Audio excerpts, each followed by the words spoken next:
She said something like she was proud of Tom's love for her. And if they had met sooner, maybe things would be different.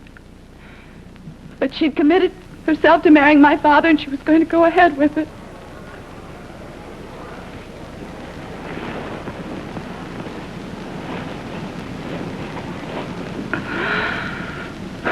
Polly, did anything else happen that evening? Well, they went on talking for a little while longer. And then Tom Baldwin kissed her.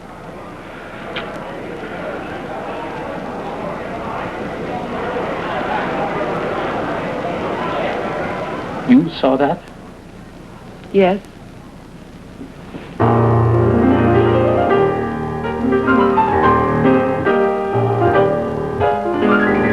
General Hospital, in color. If you're cutting down on calories, try new Diet Parquet from Kraft.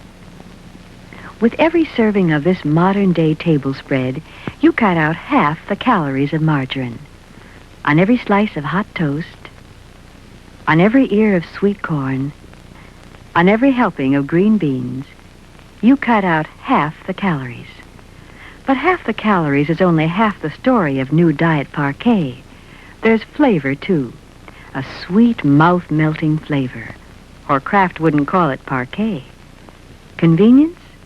You get twin reusable cups. Softness? That's our middle name. Kraft's new soft Diet Parquet with half the calories. So if you're cutting calories, and even if you're not, try the Calorie Cutter from Kraft. New soft Diet Parquet. What have you got to lose?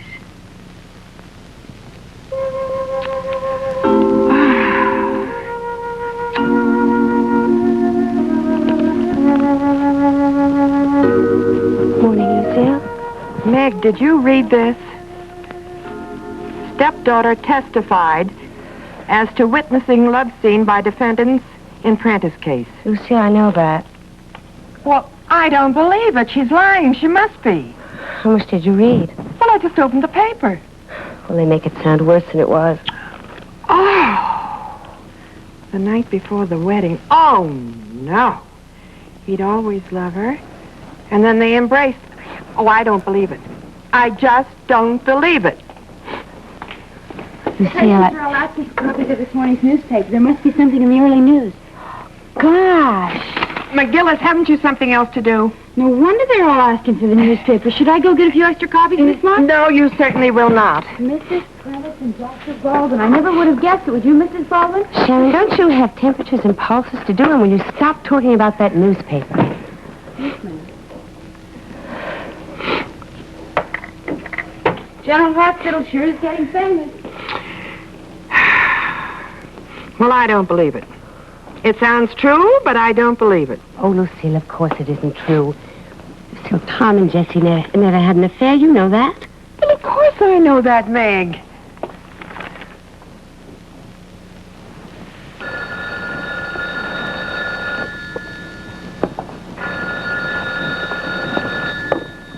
Hello, nurse's station. Mrs. Baldwin, may I help you?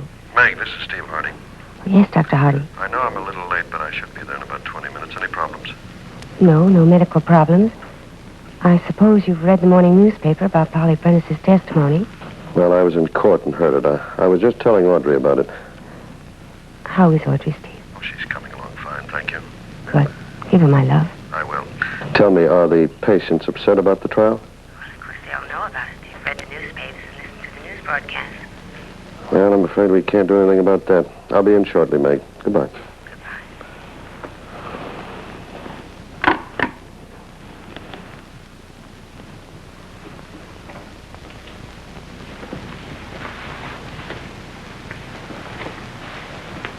Well, everybody at the hospital seems to know about the trial.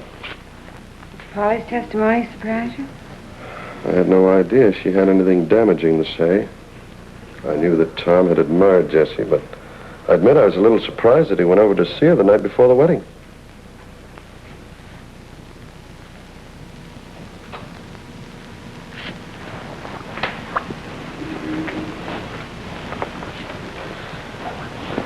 see you tonight, darling. Goodbye. Goodbye, dear.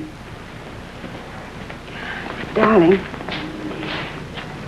would it be all right if I sent a check to an organization that's helping the orphan children in Viet Nam? Orphaned children in Vietnam? Yes. Why, certainly. Oh, good. Thank you.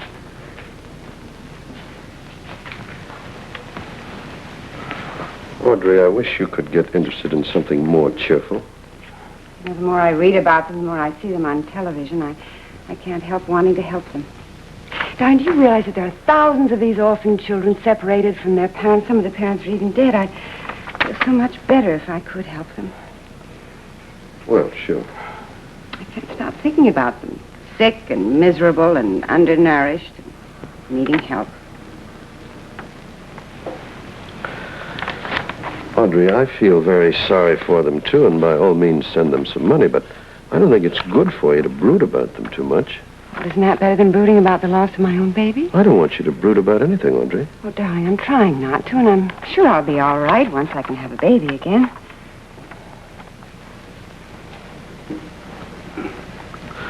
Well, in the meantime... Steve, why do you keep saying in the meantime?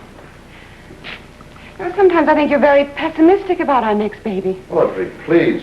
You mustn't be neurotic about it. You know, you're lucky to be alive after Even if my baby isn't. Audrey, please, you said you were going to try to be sensible. Oh, darling, I am trying to be. Oh, Steve, don't you understand?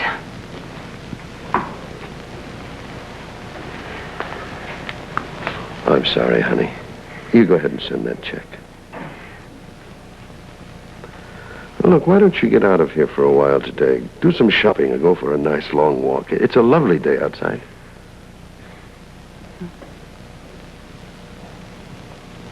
Well, I have to get to the hospital.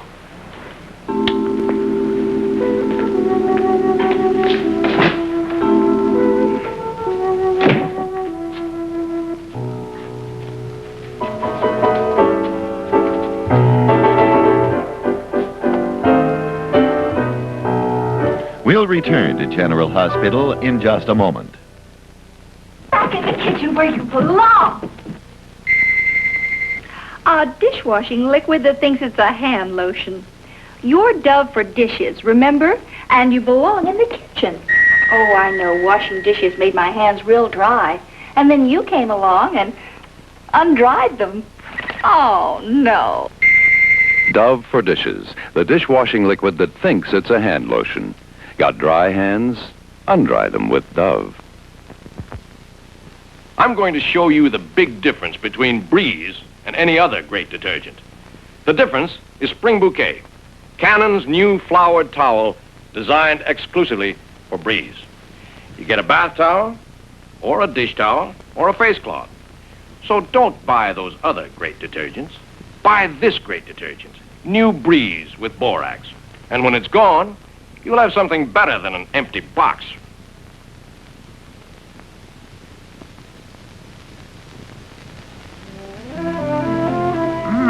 Hope you like it. This tastes great. How did you do it? Well, it was like this.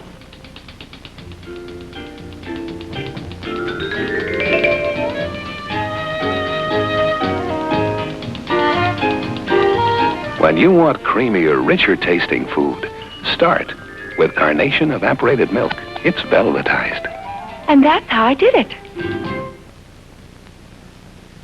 When their appetite alarm sounds, you could rush home to feed them, or you could have left them Little Friskies, the fully nutritious cat food that stays fresh in their bowl. Just open and pour. It's fresh when you pour it, stays fresh in their bowl, day or night when their appetite alarm sounds. Have Little Friskies ready. Ocean fish, country chicken, braised liver flavors, Little Friskies from Carnation.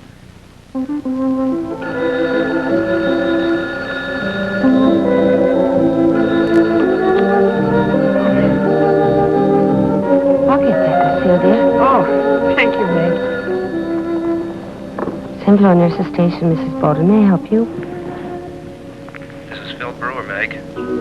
Dr. Brewer. I'm calling from San Francisco. I've just read the papers, and I'd like to speak to Jessie. Do you know where I can reach her? Well, I'm not sure where she might be now. Why don't you call Lee's office? He'd know, and I'm sure he's there. The trial doesn't start.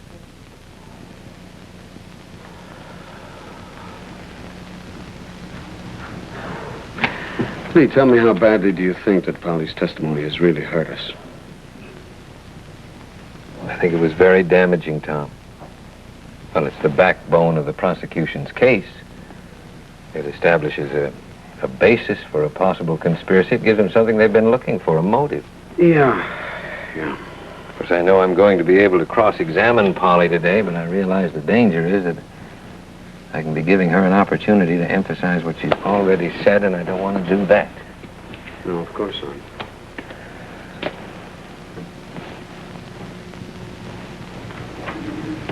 Tom, you can't suggest any grounds on which I could challenge the truth of what she said, can you?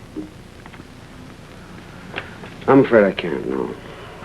I did go to Jessie's apartment the night before she married John, but Lee, it was only to say goodbye, to wish her the best. I probably made it sound a lot worse than that. What a stupid fool I've been. Oh, come on. It's time to worry about that now. All right, you did go to Jessie's apartment. We have to admit that. But you only went to say goodbye. That we have to try to establish. It's the truth, Lee. Yeah, but it makes it look as if there had been something between you and Jessie, Tom. And Polly testified that she heard you talking about being in love with Jessie. All right. Don't rub it in, will you? Rubbing it in. It's just that Jessie didn't throw you out or anything. Then Polly saw you kiss her. Oh, that was not Jessie's fault. Okay, it wasn't Jessie's fault. But she did not object. And the two of you did continue to see each other. Yeah, I can see where the DA's case could be pretty convincing to that jury. But it's not the truth, Lee. That's my point. It's not the truth. Lee Baldwin. Lee, it's Phil Brewer. Phil Brewer? Phil, are you in town? No, I'm in San Francisco, but I've just read the papers and I'd like to get in touch with Jessie. Meg thought you might know where she is. Well, yes, I think she's at the Prentice house. You mean that she and Polly are living there together after what Polly said about her? Yes. You see, Jessie wanted to give Polly every opportunity to talk to her. Jessie feels that she's deeply disturbed and needs help, Phil. Well, do you think I can get her there now? Yes, I think so. She shouldn't have left for the court quite yet.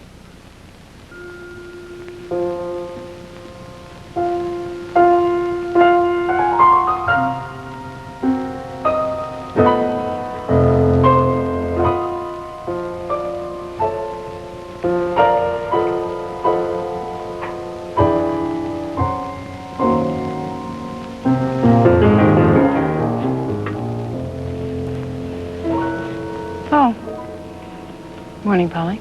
I thought that you were already gone. On your way to court? Now, Jessie, you know that I am, don't you? You know that today Lee Baldwin is going to cross-examine me. Yes, I know. Polly. What? You have a very wrong impression about something that's terribly important. Oh, come on, Jessie. What do you think I am? I just told the truth, that's all, and you know it. Polly, you didn't understand. Didn't I? I just stated the facts.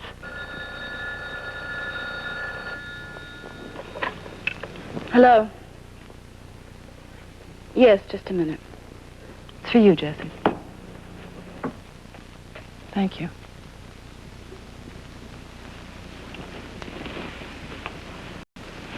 Hello? It's Phil, Jess. Phil? Where are you? I'm in San Francisco, Jessie, but I'm catching a plane right away to see you. I've read the papers. Phil, there's nothing you can do. Maybe not, but I'm coming to be with you, so don't try and stop me, Jessie. I'm all right, Phil. Yeah, well, I want to be there whether you want me to or not. You really don't mind, do you? I mean, I wouldn't do anything to embarrass you, would I? No, of course not. Then I'll see you tomorrow, okay? Tomorrow? Okay?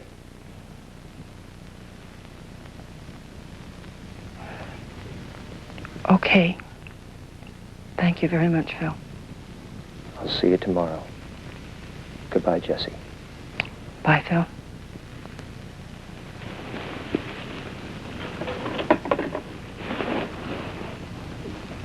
Phil. Was that Phil Brewer? Coming to see me tomorrow. He's coming to see you. Jessie, you've been divorced for years. Yes. Well, I'm very impressed. All of your men friends stay terribly devoted to you, don't they? How do you do it, Jessie?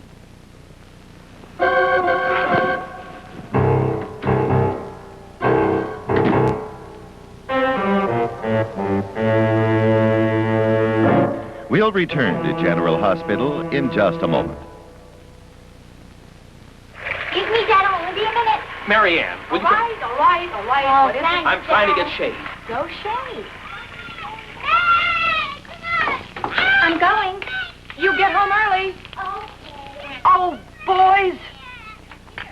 Bet they don't even know you have a cold. Well, they're worth the extra effort. And with Bayer aspirin, you don't mind. To relieve that all-over achiness and reduce the fever of a cold or the flu, doctors recommend aspirin. And Bayer is 100% aspirin, not just part aspirin. Why take anything less than 100% Bayer aspirin?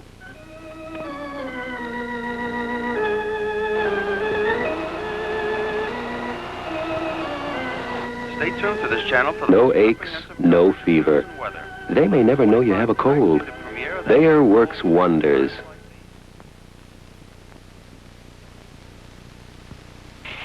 When I make my favorite shrimp and rice, I want everything perfect. So I make the rice I know will be perfect, too. Minute rice. Perfect rice every time. You don't boil minute rice, so it can't undercook or overcook. It's always light, fluffy, tender. Here it is. Oh, boy, that might... Minute rice. Perfect rice every time. Hello, I'm Peg Bracken. You know, I really hate to cook, so I love it when people come up with an extra touch that does something for a meal. Like the Bird's Eye people. Here's their latest, beets in orange flavor glaze. The tender sliced beets come in their own cooking pouch with an orange flavor sauce that really brightens up a beet. Only Bird's Eye has it, and I'm glad they do. I may hate to cook, but thank goodness Bird's Eye likes to.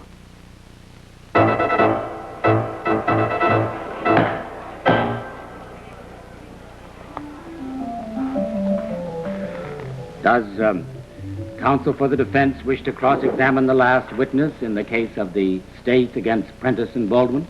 Yes, if the court please. Polly Prentice, please take the stand.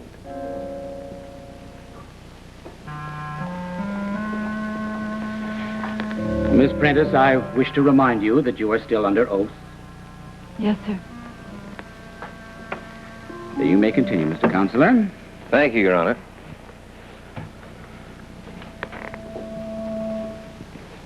Hello, Polly. Now, Polly, you testified earlier that upon your return from Chicago, you stayed with Jessie Brewer at your father's request, but against your own inclination. Yes. Why were you reluctant to stay with Jessie? Well, I resented not being told about my father's illness and his return to the hospital. I felt that if my father couldn't tell me, Jessie certainly should have. I felt pushed out of my father's life and displaced by Jessie. You know whether or not your father had asked Jessie not to upset you by telling you about his illness? No. Did Jessie ever explain that it was at your father's request that she didn't tell you about his illness? I don't remember her ever saying that. Well, did your father ever explain that he didn't tell you because he didn't want to upset you?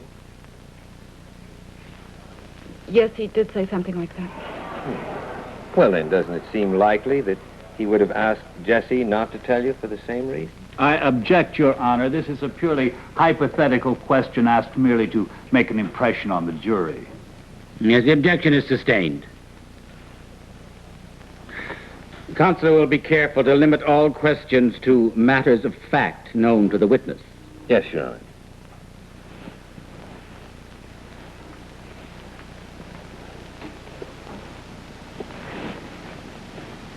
Polly, what was Jessie's reaction when you told her about your father's new will, leaving everything to her? She said she didn't want anything. Didn't she also say she knew nothing about such a will? Yes. As a matter of fact, didn't your father tell you that Jessie knew nothing about the will? He'd never discussed that matter with her? Yes, he did say that. Well, then you knew that Jessie had had nothing to do with that new will, leaving everything to her. Well, she didn't know about it ahead of time, but she did know about it because I told her.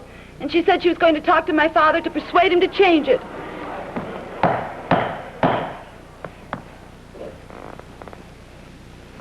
You know of your own knowledge if she ever did try to persuade him to do just that, Polly?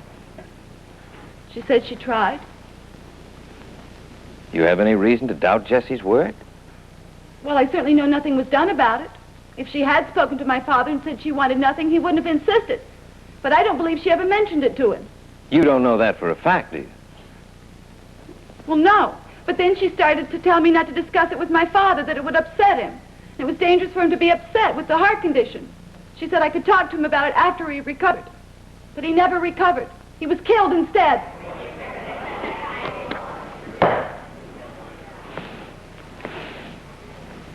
Polly, you were against your father's marriage to Jessie, weren't you? Yes, Why? because I had come to know that Jessie and Tom Baldwin had a romantic something or other between them, and my father didn't know about it. What made you think that? A lot of things.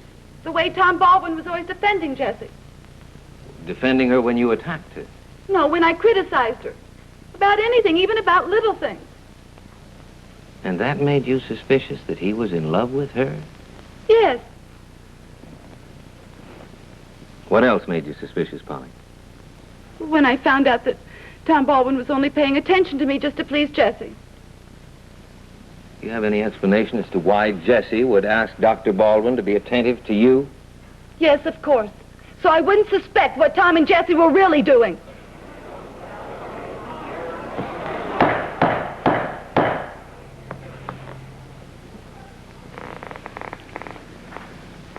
Polly, did you ever accuse Dr. Baldwin of being in love with Jessie? Yes, several times. And he never denied it. You ever accused Jessie of being in love with Dr. Baldwin? Yes. What was her reaction? She said she wouldn't be marrying my father if she didn't love him. You couldn't accept that, Polly? Well, no, marrying my father didn't prove she loved him. She would just get all of his money. Besides, I knew she was in love with Tom Baldwin. What I saw and heard on the night before the wedding proved how right I was about that. How, Polly? Well, Tom came to visit, and she let him make love to her. I saw that. Now, just a minute, young lady. What do you mean, make love to her? I heard Tom tell her how he would always love her. Did you ever hear Jessie say anything like that? I couldn't hear what she said. But there was one thing that I do remember she said. Something like if she had to do it all over again, things might be different. And then they kissed. I did see that. Now, Polly, wasn't it just a goodbye kiss? I don't know. It was a kiss, and Jessie didn't object. And the very next day, she married my father. Dr. Baldwin ever come to see Jessie after the marriage? No, not that I know of. But she did come to visit. He came to visit her after my father died. Well, he came to see you, too, didn't he? Well, yes, a couple of times, but that was after the police started their investigation. He just wanted to find out what I was telling them.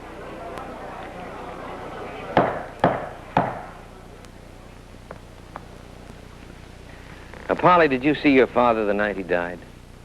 Yes. Well, tell the jury about that, will you, please? Well, I only saw him for a few minutes. I came by every night that I could to visit with him.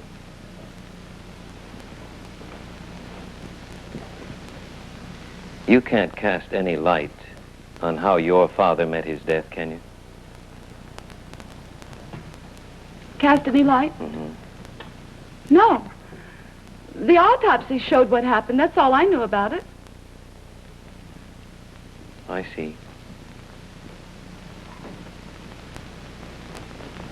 Polly, did anybody ever tell you that if Tom Baldwin and Jessie Brewer are found guilty as charged, you will automatically get your father's entire estate? I was told that that's the law. You can't murder somebody and inherit his money. Does that have anything to do with your testimony here, Polly? It certainly does not. Besides, Jessie told me she's going to turn over the entire estate to me as soon as it was out of probate. But you don't believe what Jessie says, do you? No, because I thought it was an attempt to bribe me to keep me from testifying. You don't know that for a fact now, do you, Polly? Well, why else would she promise such a thing? Why? She wouldn't even have to keep the promise. Polly, aren't you really giving a very hostile and prejudiced interpretation of the facts here? No facts at all? I object, Your Honor. The defense counsel is browbeating the witness, attempting to destroy the credibility of the witness, and making charges without one shred of evidence to support those charges. Yes, the objection is sustained. You do not have to answer that question, Miss Prentice. Well, I don't mind answering that question. All I've done here is tell the truth about what I saw and what I heard. That's all. And I haven't liked saying one bit what I've said. And I'm really sorry. And I don't like thinking what I think either.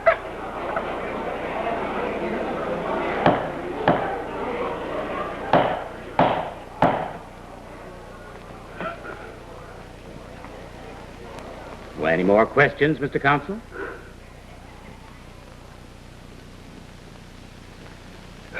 No. That's all, Your Honor. Does the prosecution wish to question this witness on redirect? Yes, Your Honor. Your Honor, there are certain matters I believe the witness could shed still more light on, but I would like a little time to prepare for the redirect examination, if the court please. Yes, very well, Mr. Prosecutor. You may step down, Miss Prentice. Court is adjourned until the same time tomorrow.